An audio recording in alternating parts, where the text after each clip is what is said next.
குளிரட்டுமே அனைவர் வாழ்வும் செழிக்கட்டுமே.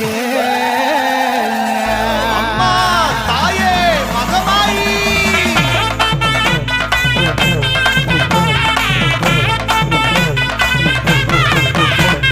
தலையில் கரகம் சுமந்து கொண்டு வீதி வழியிலே போகையிலே, தலையில் கரகம் சுமந்து கொண்டு வீதி வழியிலே போகையிலே, வீட்டுக்கு வீடு கும்பிடுறோம், ஊர் குடும்பத்தை வாழ வைக்க வேண்டுகிறோம். வீட்டுக்கு வீடு கும்பிடுறோம், ஊர் குடும்பத்தை வாழ வைக்க வேண்டுகிறோம். மாரியம்மா